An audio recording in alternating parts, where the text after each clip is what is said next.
Bismillahirrahmanirrahim. Assalamu alaikum. Welcome to the third chapter discussion of Pakistan Security Standard crypto guidebook से related. इसमें हमने पहले एक introduction video बनाई है, then chapter 1, chapter 2 and today we are going to discuss chapter 3. And इसमें जो हम चीज़ डिस्कस करेंगे वो है revalidation process of your device. सो उसका एजेंडा यही है कि सबसे पहले रिवैलिडेशन प्रोसेस में इंट्रोडक्शन के ओवरऑल क्या प्रोसेस है, क्या सिचुएशन होनी है, आपके कितना एक्सपेंडिचर्स हो सकते हैं उसमें, अगर आपकी रिवैलिडेशन होनी है तो उसके लिए इम्पैक्ट एनालिसिस रिपोर्ट कोई चीज़ होगी जिसको बनाना पड़ेगा वेंडर को। देन कंडीशंस हैं कुछ सर्टिफिकेट वैलिडिटी के पीरियड की एंड देन उसके एक्सपायरी से रिलेटेड मैटर्स की, और देन फिर जनरल गाइडेंस है ऑन अगर आपकी प्रीवियसली वैलिडेटेड कोई वैल्यूएशन प्रोडक्ट है, रिपोर्ट है, तो उसको किस तरीके से यूज करना है। ये सारे टॉपिक्स आज का एजेंडा है डिस्कशन के लिए। सो चैप्टर 3 का जो मेन एजेंडा है, जो सबसे इम्पोर्टेंट टॉपिक है, वो है फिगर 3.1 रीवैलिडेशन प्रोसेस। इसमें सारी टर्म्स एंड टेक्नोलॉजीज या कंडीशंस बता दी गई हैं जिसकी बेस पे आपकी प्रोडक्ट को इवेल्युएट होना है, रीवैल्यूएट होना है, या ऑल टुगेदर उसको कंसिडर किया जाएगा as a new evaluation.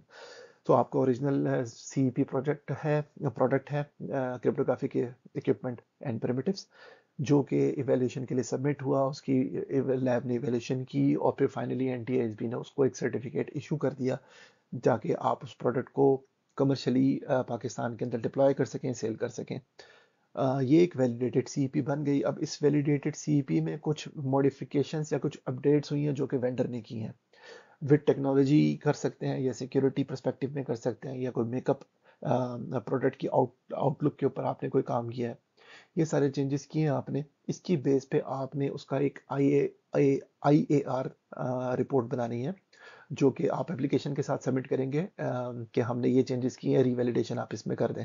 I A R report जो है ना, it's a kind of a risk assessment report जो कि आप प्रोडक्ट में क्रिएट करेंगे, प्रोडक्ट के साथ क्रिएट करेंगे कि हमने ये प्रोडक्ट में चेंजेस किए हैं, तो इसका जो इम्पैक्ट बन रहा है प्रोडक्ट के ऊपर वो इस तरह का है।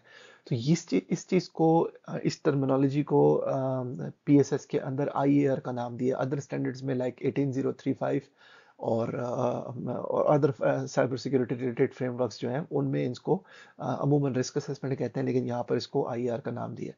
आईआर की submission along with the new updated product, आपने सीपी को कंसिडर करना है कि ये मॉडिफाइड या अपडेटेड प्रोडक्ट है। अब इसमें दो चीज़ें देखी जाएंगी, या तो आपके जो चेंजेस थे वो माइनर है, लाइक हो सकता है मेकअप बेस्ड हो, या हो सकता है कोई आपने उसमें कोई इंटरफेस ऐसा इंट्रोड्यूस किया हो जो कि नॉन सिक्योरिटी रिलेटेड हो, या दूसरा क्या चीज़ हो सकती है कि आपने कोई उसके अंदर ऐसे पैचेस अपडेट किए हैं या ऐसे पार्ट इन्वॉल्व किए हैं जो कि प्योरली उसकी क्रिप्टोग्राफिक सिक्योरिटी के ऊपर और उसके स्ट्रेंथ के ऊपर डायरेक्टली इम्पैक्ट कर रहे हैं। तो इन दो चीज़ों के ऊपर फर्दर डिसीजन होना है।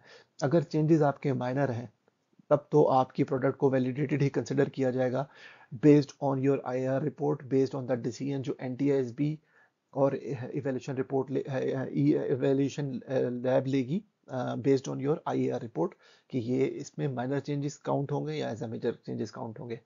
अगर वो माइनर चेंजेस हैं, फाइन, आपकी प्रोडक्ट वैलिडेटेड रहेगी जब तक कि उसको सर्टिफिकेट की एक्सपायरी डेट नहीं आती।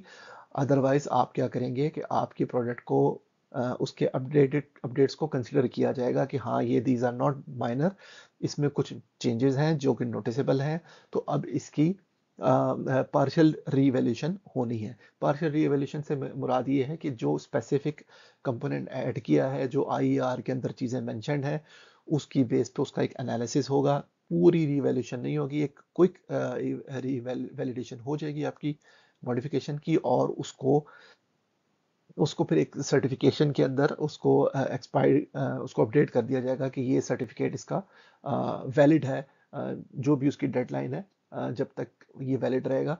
क्योंकि ये माइनर चेंजेस रहे हैं, माइनर से मुराद ये है कि कुछ की सिक्योरिटी में इम्पैक्ट रहे हैं, सारा कुछ हुआ है। इसका मतलब ये नहीं है कि उसका ऐसे जो सर्टिफिकेट पीरियड है वो, लेट्स से अगर आप 2 साल ऑलरेडी यूज कर चुके थे, आपने उसके अंदर ये पार्शियल रिवैलिडेशन कराई है, तो अब उसको नेक्स्ट फिर 5 ईयर्स के लिए आप रिवैलिडेट कर देंगे। ये डिसीजन टोटली डिपेंड करेगा एनटीआईएसबी के ऊपर, इवैल्यूएशन लैब के ऊपर, कि वो उसको अगले 3 साल के लिए करेंगे या अगले 5 साल के लिए करेंगे। तो एक बड़ा टेक्निकल पॉइंट है, इसमें आपको फर्दर गाइडेंस के लिए एक्चुअली किस तरीके से किया जाएगा, you need to contact with NTISB. अच्छा, नेक्स्ट जो पार्ट है उसमें नेचुरली जब आप एक रीवैलिडेशन फेज में जाएंगे तो आपके से कुछ उसके एसोसिएटेड एक्सपेंडिचर्स भी होंगे। ये एक्सपेंडिचर्स टोटली डिपेंड करते हैं आपकी प्रोडक्ट के ऊपर,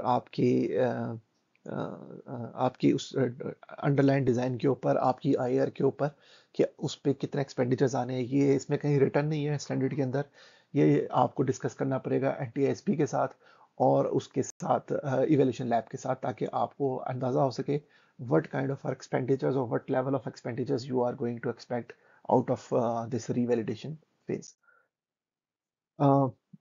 एक जो इम्पैक्ट एनालिसिस रिपोर्ट जिसको मैंने कहा है कि वो it's a kind of risk assessment report, उसमें बेसिकली क्या होना है कि आपने for revalidation IER detailing security impact of changes of a modified device on evaluated CEP is prepared by developer vendor.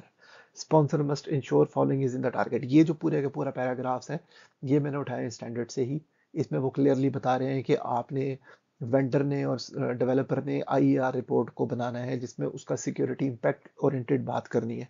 Basically जो भी चेंजेस किए हैं उसका उसकी प्रोडक्ट की सिक्योरिटी पे क्या असर अंदाज हुआ है, कोई ऐसी चेंजेस हैं, फॉर एग्जांपल उन्होंने हो सकता है एल्गोरिदम अपग्रेड कर दिया, then it's a major change, उन्होंने उनको रीवैलिडेशन में जाना पड़ेगा। हो सकता है उन्होंने उसका सिर्फ एलसीडी स्क्रीन चेंज की हो, जिसमें मैनुअल स्क्रीन से में भी उन्होंने टच स्क्रीन डाल दी हो, तो उसका इम्पैक्ट डिफरेंट टाइप का होगा। कोई इस तरह के जो चेंजेस हैं इस ये एनालिसिस रिपोर्ट पे आप एम्बेड करेंगे, अपडेट करेंगे, ये आपकी एक रिस्क असेसमेंट रिपोर्ट बन जाएगी।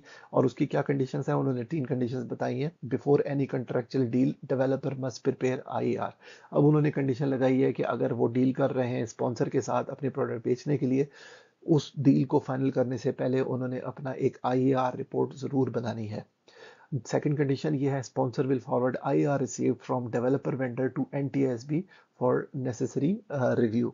तो ये चीज़ जो है, ये नहीं कि उन्होंने रिपोर्ट बना ली और आप इसमें ही उसके ऊपर डिसीजन कर लें, उन्होंने लूप में लेना है एनटीआईएसबी को भी, so that they can have a better decision. जो फाइनल अथॉरिटी है नेचुरली वो एनटीआईएसबी है, सो उनसे डिसीजन लेना ज़रूरी है। Along with the IAR, sponsor will also forward reevaluation application to NTSB. अब ये आईएआर, आपकी अपडेटेड प्रोडक्ट और आपकी एप्लीकेशन, ये तीनों चीज़ें आप प्रेजेंट कर देंगे एनटीआईएसबी के सामने, ताकि आप उसको रीवैलिडेट करवा सकें। वो डिसीजन फिर एनटीआईएसबी ने और इवैल्यूएशन लैब ने in consultation with evaluation lab NTSB ने लेना है, और वो फिर आपको अपने डिसीजन के बारे में नोटिफाई कर देंगे। एंड देन अगर जो भी उसमें माइनर चेंजेस हैं या मेजर चेंजेस हैं या उसकी एंटायरली रीवैलिडेशन होनी है, वो आपको सिचुएशन क्लियर हो जाएगी। जो लास्ट पार्ट है इस चैप्टर का सबसे इम्पोर्टेंट, वो है certificate validity period and revaluation on evaluation certificate expiry. कुछ बात हम इस पे पहले भी कर चुके हैं, लेकिन दोबारा इसको जो फॉर्मली इन्होंने इसी स्टैंडर्ड के अंदर लिखा हुआ है उसको हम पढ़ लेते हैं एक दफ़ा। इवैल्यूएशन सर्टिफिकेट और evaluation results issued by NTSB will be valid for 5 years as mentioned on certificate. जो आपको सर्टिफिकेट इशू किया जाएगा उसके अंदर उसका जो वैलिडिटी पीरियड है वो 5 साल का होगा। वो प्रोडक्ट 5 साल तक, इफ उसके अंदर कोई मेजर चेंजेस नहीं आते, वो सर्टिफिकेट उसका वैलिड रहेगा। एक दफ़ा 5 साल गुजर जाते हैं, after 5 years CEP partial revaluation has to be perform whereas full revaluation will not be required. अगर प्रोडक्ट में कोई चेंजेस नहीं होती और वो प्रोडक्ट सेम रहती है, उसी तरीके से यूज़ हो रही है, तो 5 साल के बाद उसकी पार्शियल पार्शियल रीवैल्यूएशन होगी और उसको फुल इवैल्यूएशन में नहीं जाना पड़ेगा। मेरा नहीं ख्याल कि ये चीज़ बहुत प्रैक्टिकल होगी, बट स्टिल ये चीज़ ऑप्शन डेवलपर्स के लिए बहुत अच्छा है अगर उनके प्रोडक्ट में कोई चेंजेस नहीं आए।